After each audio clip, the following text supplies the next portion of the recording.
Selamat siang para penonton dan pemirsa edisi Bripod.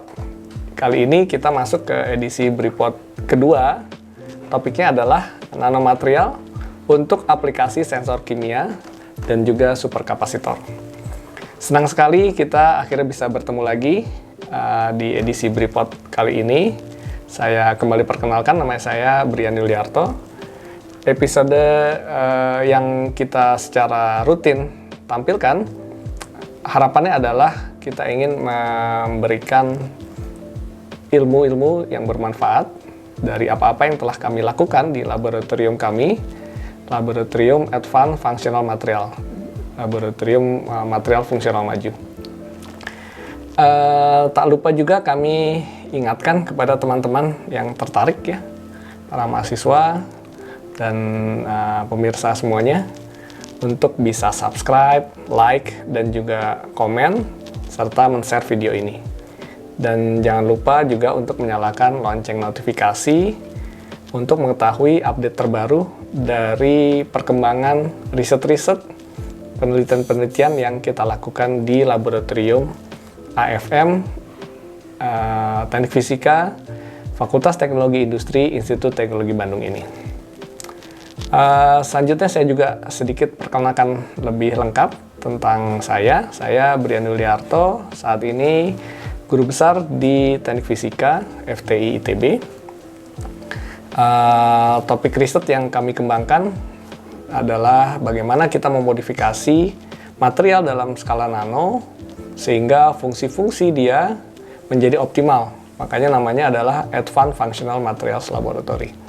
Jadi bagaimana kita memaksimalkan, mengoptimalkan fungsi dengan merekayasa struktur nano dari suatu material. Tentunya kita batasi aplikasi atau fungsinya untuk beberapa hal, baik itu sebagai sensor, biosensor, tadi juga bisa sensor kimia, sensor udara, kemudian juga untuk aplikasi di bidang energi, seperti solar cell ataupun superkapasitor. Yang lainnya juga kita sedang memulai untuk mengembangkan baterai. Nah, para pemirsa sekalian, YouTube channel dari AFM yang senantiasa kita secara rutin sampaikan, itu selalu mengundang kita berdiskusi, berdialog dengan para mahasiswa yang ada di laboratorium AFM ini, baik itu S1, S2 maupun S3. Harapannya bisa memberikan sharing, bisa memberikan inspirasi, bisa memberikan pengalaman bagaimana melakukan penelitian, dan juga tentu hasil-hasil penelitian bisa lebih banyak dipahami oleh masyarakat secara lebih luas. Karena tentu kita senantiasa mempublikasikan di dalam jurnal ilmiah ya, namun itu terbatas pembacanya pada orang-orang tertentu, peneliti-peneliti terutama. Nah, selain peneliti, kita juga berharap hasil-hasil penelitian ini bisa dibaca, dinikmati, memberikan inspirasi, memberikan ilmu kepada seluruh masyarakat. Karenanya, silahkan ikuti terus channel YouTube dari AFM ini. Kita seperti yang sebelum-sebelumnya melakukan syuting di depan dari laboratorium kami, AFM di Teknik Fisika ITB. Terlihat ada di belakang kita berbagai peralatan, berbagai aktivitas laboratorium. Nanti silahkan barangkali sambil kita bincang-bincang bisa dilihat-lihat juga beberapa aktivitas yang sedang berjalan. Nah, untuk episode kali ini kita kedatangan tamu yang sangat luar biasa, mahasiswa lulusan S2 dan S3 dari lab kami, lab AFM ini, Teknik Fisika. Sekarang menjadi peneliti di laboratorium ini juga. Namanya Niluh Wulan Septiani. Jadi orang Bali ya, Wulan ya? Turunan, Pak. Turunan Bali, karena namanya Niluh nih. Jadi Wulan ini lulus S2 di tahun 2015 dan memulai S3 2016 sampai 2020. Jadi 4 tahun bisa lulus S3. Hebat kan ya? Kemudian, terakhir Wulan baru saja mendapatkan penghargaan dari tidak tanggung-tanggung ya, Kementerian Riset dan Teknologi tahun 2020 ya, Ulan? Iya, Pak. Sebagai Productive Writer in Science and Technology. Jadi ini contoh yang sangat baik yang bisa menginspirasi para hadirin sekalian. Silahkan bisa diikuti. Kemudian juga tidak tanggung-tanggung ya, paper-papernya sangat melimpah begitu. Sampai saat ini sudah 35 paper, tetapi selama studi S3 ada 9 paper ditulis sebagai nama pertama, 7 diantaranya paper Q1. Wah, ini jarang-jarang ya, mahasiswa S3 7 paper dalam 4 tahun. Jadi kira-kira dalam waktu 1 tahun kira-kira 2 paper, luar biasa. Kemudian juga sampai saat ini kalau dicek H-index-nya sudah 13. Wah, tinggi banget ini H-index-nya. Dan juga karena tadi sebagaimana saya sampaikan juga, lab kami memiliki kerjasama yang sangat banyak dengan berbagai instansi baik di Indonesia maupun di luar negeri. Nah, Wulan ini juga merasakan bagaimana berkunjung ke beberapa negara seperti ke Jepang terutama ya, di NIMS Tsukuba National Institute for Material Science untuk melaksanakan kerjasama penelitian antara TF ITB dengan NIMS. Oke, kita masuk saja ya. Wulan, terima kasih. Kabarnya gimana? Sehat? Alhamdulillah, Pak. Sehat, Pak. alhamdulillah. Terima kasih, Pak. Nah, mungkin bisa dijelaskan ya, kenapa sih tertarik sama sensor gas begitu? Sensor. Apalagi di Indonesia. Ya, silakan. Sensor gas itu memang, kalau menurut saya gitu sangat penting, Pak. Karena sensor itu suatu device yang membantu manusia untuk mendeteksi keberadaan suatu senyawa kimia gitu. Nah, khususnya untuk sensor gas, karena kan gas itu apalagi gas-gas berbahaya itu pada umumnya sifatnya tidak berasa, tidak berbau, Pak. Ya. Nah, makanya sangat penting untuk kita mengembangkan sensor gas untuk membantu manusia untuk mendeteksi apakah di lingkungannya itu ada gas-gas berbahaya atau tidak. Gitu, Pak. Oke, nah apa sih gas berbahaya yang bisa membahayakan kesehatan manusia? Mungkin bisa dicontohkan? Banyak sih, Pak, untuk gas-gas berbahaya itu. Contohnya yang paling mungkin yang masyarakat umum tahu, gas karbon monoksida itu sangat berbahaya. Jadi gas karbon monoksida itu bisa bereaksi dengan sel darah merah di tubuh kita gitu. Jadi itu menghambat distribusi oksigen ke otak. Jadi itu sangat berbahaya, bisa menyebabkan kematian. Dan yang lain juga contohnya SO2, NO2 dan lain-lain juga itu bisa menyebabkan gangguan pernapasan, gangguan sistem organ vital, dan kebanyakan ke organ mata. Ya. Nah, aplikasi nih, mungkin para pendengar YouTube, pemirsa YouTube nih bingung ya, masih aplikasinya kira-kira bisa dijelaskan di Indonesia nih, nantinya dipakai untuk apa tuh sensor seperti itu? Untuk aplikasinya banyak, Pak. Jadi bisa digunakan di sistem pemantauan kualitas udara contohnya gitu. Jadi untuk di gedung-gedung parkir misalnya gitu. Jadi yang memang di daerah-daerah yang membutuhkan monitoring gas-gas berbahaya gitu. Gitu. Iya, memang ini ya, untuk jadi karena tidak bisa dirasakan, tidak bisa dibau, tidak berwarna, jadi memang mau nggak mau harus ada sensor seperti ini ya. Ini juga kayaknya di pertambangan ya, yang sering ada kebocoran gas sampai menyebabkan kematian dan sebagainya, itu banyak dipakai juga ya. Betul. Sensor seperti ini. Nah, mungkin bisa dijelaskan prinsip kerja sensor gasnya itu bagaimana, Wulan? Untuk sensor gas sendiri sebetulnya ada banyak gitu tipe-tipenya. Nah, yang dikembangkan di AFM sendiri sebetulnya adalah sensor gas dengan prinsip perubahan sifat elektronik atau sifat elektrik gitu. Nah, jadi sensor yang kita kembangkan itu ketika terpapar oleh gas itu biasanya ada sesuatu yang berubah di sifat dari si material itu sendiri. Nah, sifat yang berubah itu yang kita deteksi adalah perubahan hambatan. Jadi perubahan hambatan itu yang memberitahu kita gitu, memberitahu user ada gas berbahaya di situ. Gitu. Iya. Nah, bagaimana tuh membuatnya? Apa yang dibuat sebenarnya yang dikerjakan oleh Wulan selama S3 untuk sensor gas? Ya, untuk sensor gas sendiri di lab AFM ini sebetulnya banyak yang dikembangkan. Jadi seperti seng oksida, terus timah oksida, titanium dioksida dan lain-lain yang basisnya oksida logam. Itu pembuatannya bisa menggunakan beberapa metode. Ada yang metode yang paling simpel misalnya dengan presipitasi, sol gel, terus ada juga yang memanfaatkan tekanan dan temperatur seperti solvotermal dan hidrotermal, itu bisa digunakan. Dan untuk fabrikasi sensornya sendiri biasanya kita menggunakan suatu substratnya alumina biasanya, dan itu nanti kita deposisi material kita di situ gitu. Dan itu kita cek bagaimana performansinya. Oke.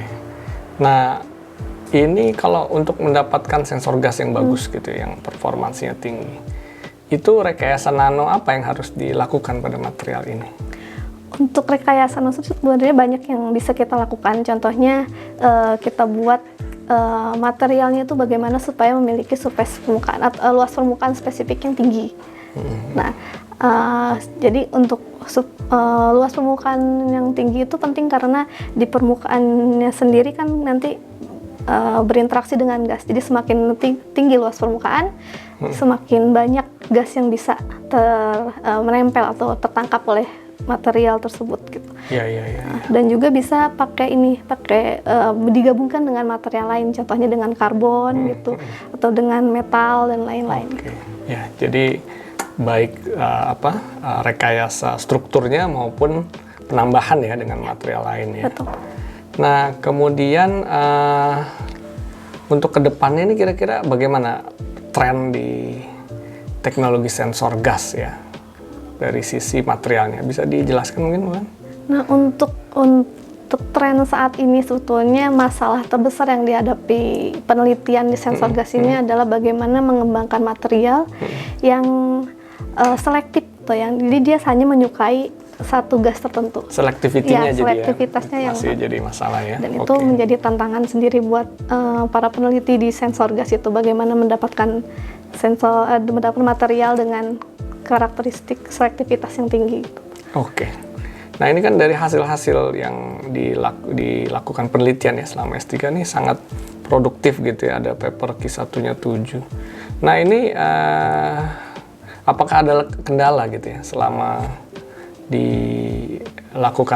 selama bersekolah S3 atau melakukan penelitian di S3 ini, terutama di lab AFM ini, bisa dijelaskan mungkin? Nah, untuk kendalanya tidak tergolong kendala teknis ya Pak. Kalau untuk atmosfer sendiri kan di lab AFM itu memang sudah dari dulu dibangun atmosfer diskusi yang baik gitu. Untuk kendala paling ya mungkin sama seperti yang lain Pak. Jadi kendala untuk pengadaan barang, untuk pengadaan gas terutama, karena kadang kita membutuhkan suatu gas yang memang di Bandung ini tidak ada gitu. Jadi proses pengadaan barang-barang yang tidak ada di sekitar kita begitu ya. Oke. Nah, yang berikutnya nih, kita Wulan selain sensor gas ya, ternyata selama S3 juga melakukan penelitian yang sedikit berbeda ya, superkapasitor. Nah, ini orang sering dengar, mungkin menarik juga kita diskusi tentang superkapasitor. Bisa dijelaskan apa sih superkapasitor itu? Wulan, silakan. Ya, untuk secara umum kapasitor itu dia tuh menjembatani antara kapasitor dan baterai. Nah, kan untuk kapasitor sendiri dia punya kapasitas yang kecil, jadi dia menampung energi yang kecil tapi dia bisa mengirimkan arus dengan cepat. Sedangkan baterai sendiri dia bisa menampung energi yang besar, tapi dia untuk mengirimkan energi itu sangat rendah gitu. Dan superkapasitor ini diharapkan memiliki kemampuan untuk menampung energi yang tinggi dan juga dia bisa mengirimkan arus atau energi dengan cepat gitu. Nah, ini dipakainya di mana? Kalau baterai itu kan di kendaraan bermotor untuk ini, atau solar cell ya untuk menyimpan energi. Kalau superkapasitor di mana sih dipakainya? Kalau superkapasitor sebetulnya dipakai juga di kendaraan listrik sekarang Pak. Di bagian apanya tuh? Jadi dia dibutuhkan ketika kendaraan itu memang membutuhkan suplai energi yang cepat biasanya. Iya betul. Jadi ketika sedang akselerasi ngegas, betul. Itu sebenarnya sumber listriknya bukan pakai baterai, karena baterai nggak terlalu cepat ya, dischargingnya lambat, sehingga superkapasitor. Jadi sebenarnya superkapasitor ini sangat dibutuhkan ya, hampir semua kendaraan bermotor mobil dan motor nantinya selalu ada komponen superkapasitor selain baterai. Betul. Kenapa tertarik dengan superkapasitor, Ulan? Nah, karena memang sekarang kalau yang saya lihat itu memang topik yang sedang hangat gitu di dunia. Iya, karena memang ini ya, mobil listrik sedang hot juga begitu betul, ya. Pak. Apalagi di Indonesia juga kan sedang mulai peralihan dari mobil betul. kendaraan yang berbahan bakar fosil ke kendaraan listrik. Ya, betul. Jadi memang ini topik yang penting juga ya untuk masa depan negara kita. Kemudian apa sih bagian superkapasitor yang unik begitu ya, yang kemudian di risetnya dilakukan oleh Wulan, dan juga bisa dibedakan antara superkapasitor dengan sensor gas itu apa bedanya materialnya? Silakan. Nah, untuk sensor gas tadi karena sensor gas itu butuh surface area yang tinggi dan konduktivitas yang tinggi, itu sebenarnya untuk superkapasitor yang kami kembangkan di lab AFM itu adalah superkapasitor yang basisnya pseudokapasitans. Jadi dibantu dengan metal-metal yang memiliki sifat katalis yang tinggi. Jadi yang dibutuhkan adalah logam-logam aktif yang memiliki sifat katalitik yang tinggi. Oke. Jadi memang berbeda ya dengan sensor gas ya pendekatannya. Oke. Kalau penelitian superkapasitor sekarang ini seperti apa trennya di dunia maupun di Indonesia? Sudah banyak yang terlibat atau gimana? Bisa dijelaskan? Kalau di Indonesia saya lihat tuh masih jarang, Pak, untuk superkapasitor. Kalau di dunia memang sekarang masih mencari superkapasitor dengan densitas energi yang tinggi. Gitu.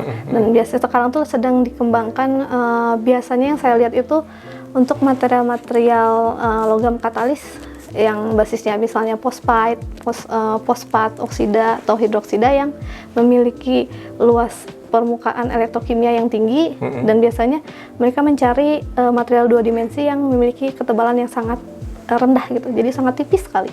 Ya. Kuncinya di sana berarti ya. Kemudian, supercap ini ya, kira-kira akan riset di lab AFM, bisa diceritakan kira-kira ke depan akan seperti apa untuk pengembangan supercap ini? Untuk di lab AFM ada yang dikembangkan sekarang itu dan yang akan dikembangkan itu basisnya adalah metal, logam fosfat dan logam hidroksida yang akan dikembangkan, yang juga akan dikombinasikan dengan karbon. Jadi karbon di sini dia menyuplai konduktivitas yang tinggi gitu, sehingga diharapkan kapasitasnya juga meningkat gitu, Pak.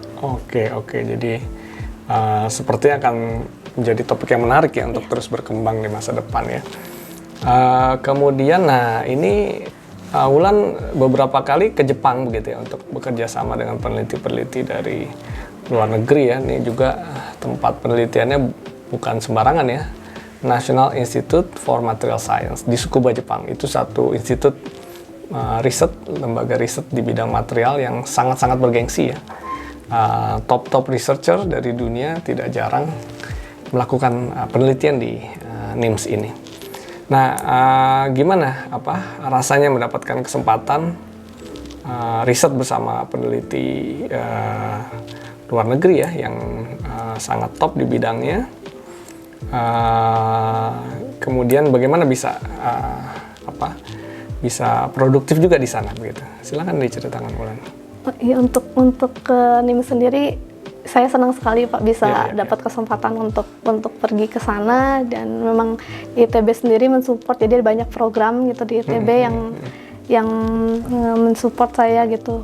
Ada beberapa program yang bisa kita pilih gitu. Kita pilih untuk pergi ke luar negeri gitu, dan untuk khususnya ke NIMS. Dan di NIMS sendiri karena sumber daya ininya, Pak, bahan-bahan kimianya sangat banyak ya di sana, dan peralatannya juga lengkap dan sangat advance juga di sana. Jadi itu saya sangat senang karena saya bisa mengeksplor lebih banyak gitu. Jadi lingkungannya sangat kondusif ya, suasananya, peralatannya, dan jadi betul, Pak. Dan gimana, nggak minder kan walaupun kita dari Indonesia gitu terlibat dengan peneliti? Bisa diceritakan mungkin? Teman-teman di sana sebetulnya hampir semua tidak memandang, Pak, dia dari mana gitu. Betul. Jadi diskusi mereka sangat terbuka sekali gitu.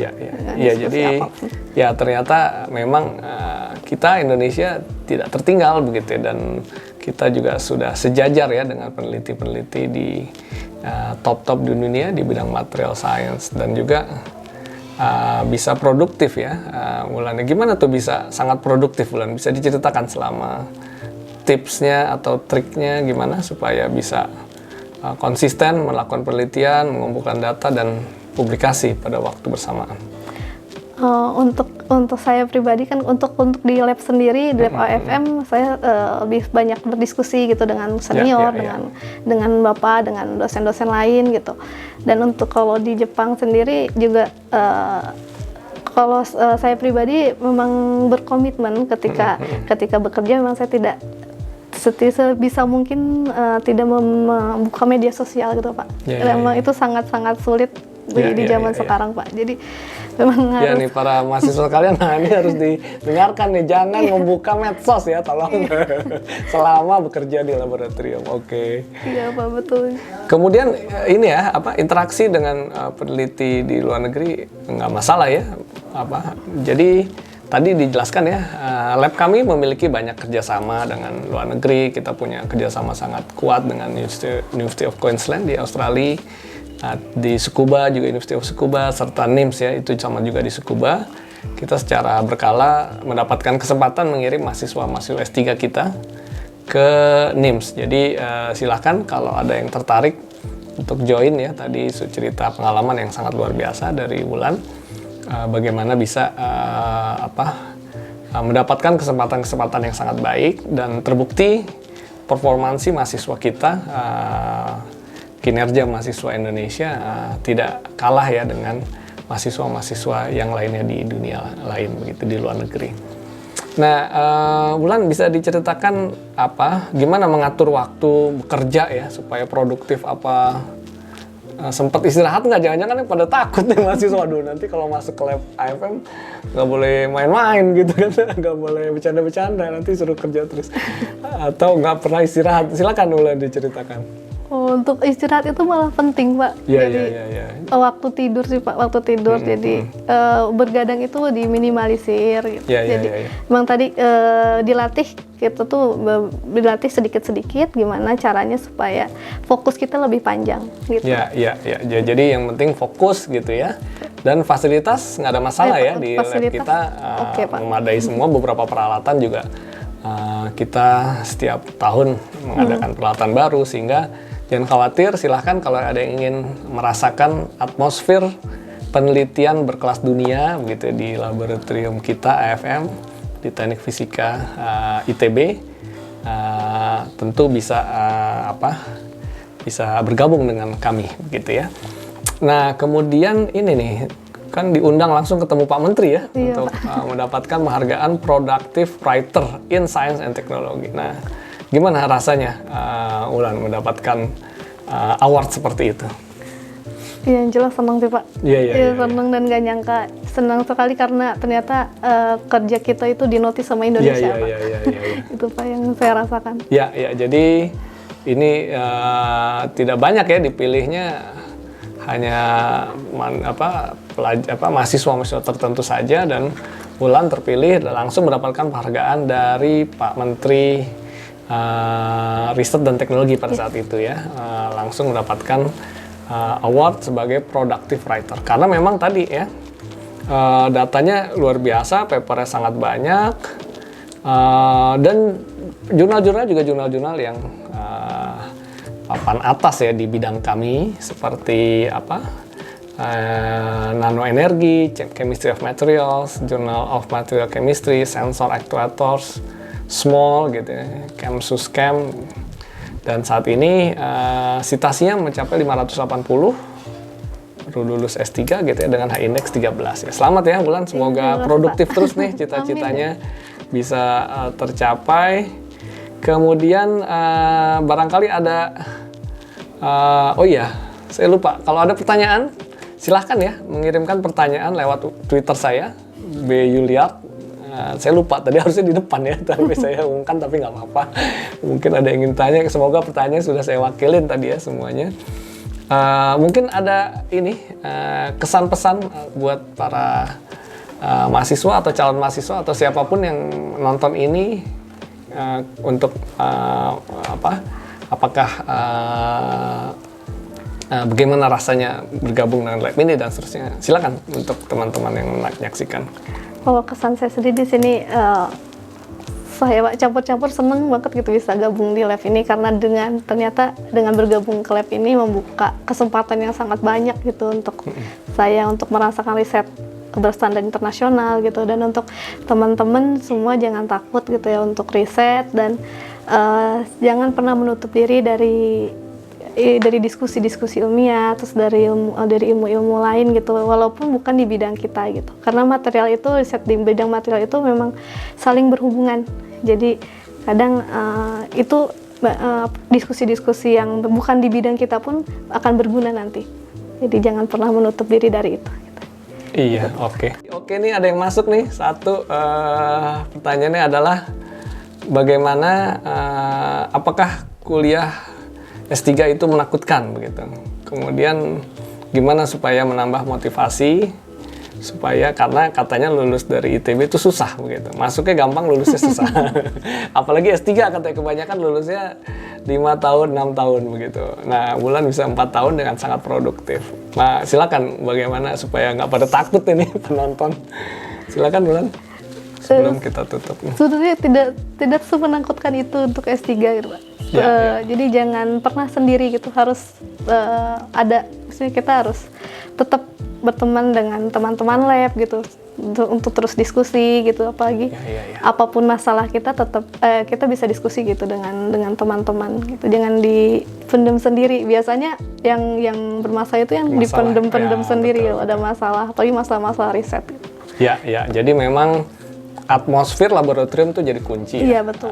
Nah, kebetulan di laboratorium kami mahasiswanya sangat banyak. S3 kita ada 12 ya. Kita bekerja sama sangat kuat dengan Pusat Penelitian Nanoscience dan Teknologi. Jadi S3 di sana juga bisa meneliti di kami. Karena 12, S2-nya juga 12. Jadi sangat banyak. Jadi jangan khawatir kalau masuk ke kami, nanti temennya banyak. Dan kita juga nggak meneliti terus ya. Kita beberapa kali nonton bioskop dulu ya, tapi ini karena pandemi kita nggak bisa. Kemudian kita sering makan-makan bareng dan seterusnya. Jadi santai aja, take it easy, tapi tetap produktif. Oke, kita sampai pada akhir acara. Terima kasih semua teman-teman yang sudah menyaksikan sampai akhir. Tentu saya yakin sharingnya nih sangat menarik ya hari ini, dan pastinya banyak manfaat dan pengetahuan yang akan didapat ya teman-teman semua. Kemudian terima kasih ya Wulan atas sharing-sharingnya, sangat memberikan manfaat dan inspirasi bagi para pendengar sekalian. Semoga kita bisa lanjut nanti dengan Bripod edisi selanjutnya. Mohon tetap jaga kesehatan, stay safe and stay healthy. Oke, dari saya cukupkan. Terima kasih. Assalamualaikum warahmatullahi wabarakatuh.